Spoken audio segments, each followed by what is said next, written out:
You guys are having a wonderful day. Well, you ask and you shall receive. It looks like the Phasmophobia devs asked their content creators to do a little Q&A session.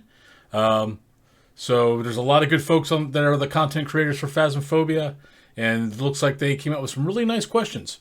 So hopefully this will help everyone out know what's kind of coming up. I mean, Phasmophobia has their Trello, so that does help let you know what's going on or what's coming up, things like that. But having this Q&A session with their content creators was actually pretty good. So it turned out really well. Looks really interesting. Looks like some really good stuff coming down the pipe. It mostly a lot of it talked about VR, what's to come up with VR, but also got some stuff after, just for everyone else who doesn't do VR. Some good stuff on there. Some stuff that I'm really looking forward to also.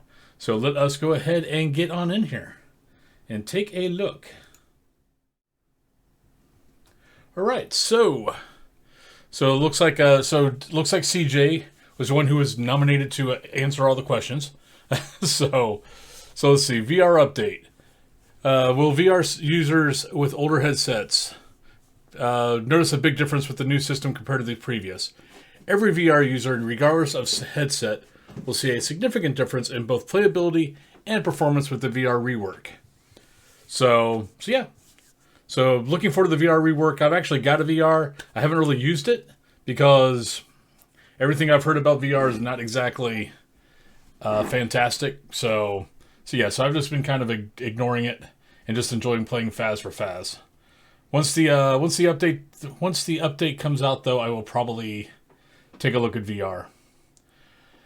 Let's see. Will we be able to throw objects more accurately in VR after the update? Yes, there will be no need to pick up an object twice before you can throw it. Not to mention much more realistic throwing physics. Cool. Has there been any VR capabilities from previous games? You all have worked on that. You are bringing in Phasmaphobia. We're adding hand poses to almost every, weird way to say hand poses, almost every player interaction in the game. So basically your hand grabbing door handles or flicking light switches. So it's basically just going to look more realistic, which will be nice. Are there any plans to release Phasmophobia for the Quest 2 to play without PC connected?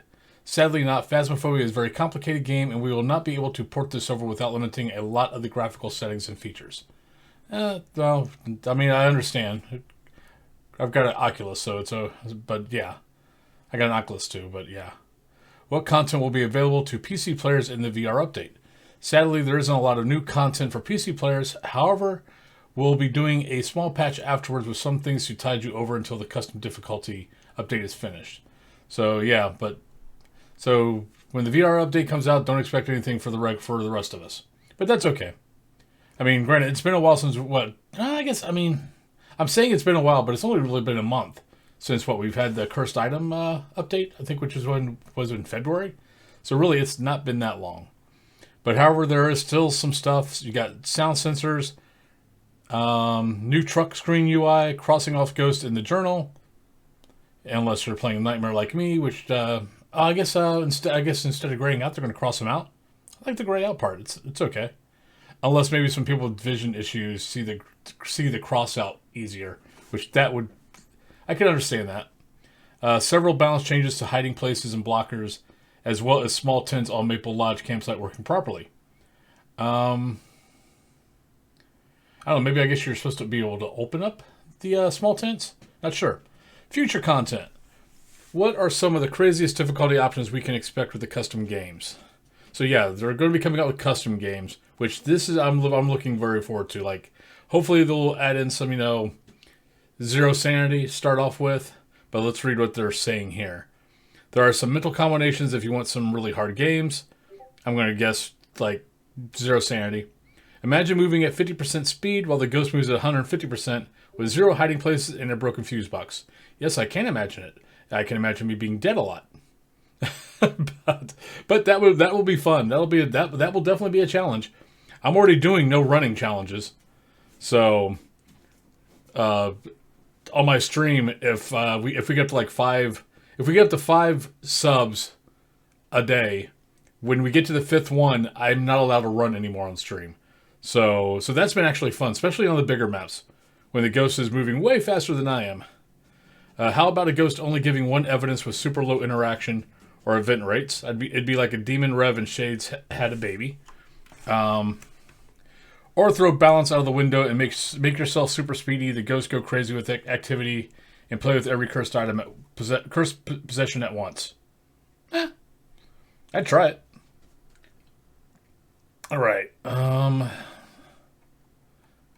Any plans to add more detailed stats in the future? Yes, we have plans for a brand new stats screen tied to your account, as well as more detailed post-game stats screen for debriefing after each contract. Oh, that's kind of cool. That'd be kind of nice to see. How many upgrade tiers can we expect for each piece of equipment? We're aiming for 3 tiers for equipment, but at this stage, not every piece of equipment has upgrades planned, like the poor old salt shaker. Well, yeah. So it's going to be so they've got plans on kind of making it a little bit like Forewarned. So, because Forewarned, I think it's 3. A lot of the gear has 3 levels that you can upgrade.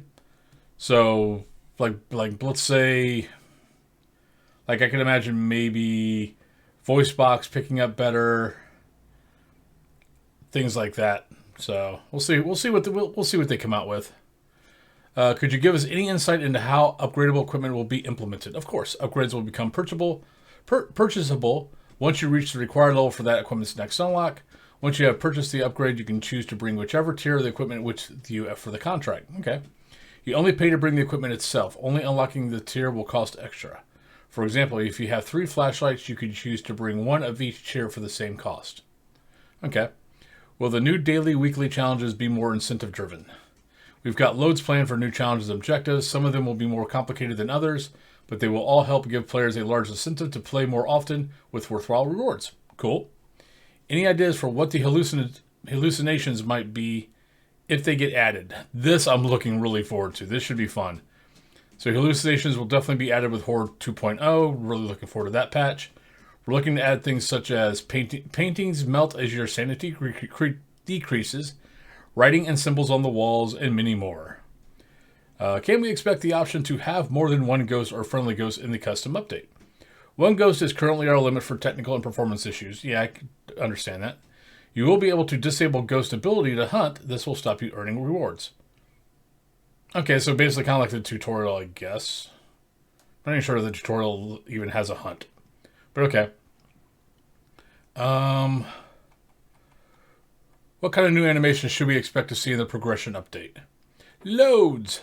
We could pretty much add animations to anything, such as toggle animations like turning on and off flashlight, placing and picking up animations for candles or motion sensors, walking running animations for the first person view, fix my freaking clown shoes when I run. That's what I want. Switching between items like grabbing the spirit box and pulling out its aerial, idle animations like fiddling with items, much better multiplayer animations, nor bendy backs, and death animations and new ghost animations will come straight after the progression patch with the Horror 2.0 main update. Looking forward to that. I'm looking forward to the death animations. I definitely want new ghosts. What should we expect to see when character customization options are added in the progression update? Nothing is set in stone as of yet, but we're planning for several player options, hairstyles and colors, skin tones and face presets, clothing options. That'll be kind of nice. What will the Unity engine update and new render pipeline bring to the game? Performance should increase greatly across the board. We'll have access to VFX graph, allowing us to create insanely detailed particle systems with a very low GPU performance. Good, nice. New options for lighting and materials such as parallax mapping. Cool. What are some of the potential new things you will be able to do once you switch to those new improved systems? VFX graph will allow us to have thousands of particles for the performance cost of just a few. Nice. This allows us to do things like much more realistic rain, smoky ghost shaders and effects. Ooh. Better fire embers and smoke for the campsite and smudge sticks. Crows or other birds perching on rooftops and flying away. Ooh, that'll be nice. All right, let's go. Okay, let me do something real quick here. Part of this isn't coming across. There we go. How do DK and Lavender spread out their duties while working on, for example, the VR update? Everything we do is separated into small tasks and then assigned to someone, such as an individual bug that needs fixing or a feature that needs adding. The VR update's programming tasks have almost entirely been done by Lavender. Cool. Any updates on console port? Sadly, we have no timeline for this will happen, but we will update you as soon as we do. Any plans on leaving early access on Steam? Of course. Once we've finished this year's roadmap of updates to Horror 2.0 and maybe add a map or two, we think we'd be nearing the release of Phasmaphobia version 1.0. Any plans to further expand the team? We're not currently looking to expand the team further, as we've got a nice balance between art creation and code creation with our workflow. So there you go. That is the Q&A. Not bad. A lot of good things to look forward to. So hopefully we'll be seeing those within the next month. I'm trying to think of how long they've usually gone with the major patches. But usually it's not more than a couple of months. So hopefully maybe next month, sometime between now and the end of April, we'll see the next one. But I do not know, for I'm not a content creator. But hopefully we'll see it. But it'd be nice. Definitely want to start seeing some of this some of the stuff they were talking about. I know the VR update really won't affect me, but some of the stuff after the VR update and then the performance update, progression update will be nice. Can't wait for Horror 2.0. That is going to be an awesome update. But hopefully it'll get here sometime this year. but that's it, guys. I hope you guys enjoyed it. Hope you guys, if you guys want to look at it yourself, go over to the Discord. Phasmaphobia's Discord, and it's going to be under Developer Q&A, under Information. But I hope you guys have a great rest of your day. Once again, if you guys like the video, please give the video a like. If you guys are enjoying the content on the channel, please give the channel a sub. But other than that, I hope you guys are having a great day, but be safe, be kind, and peace, folks. Love you.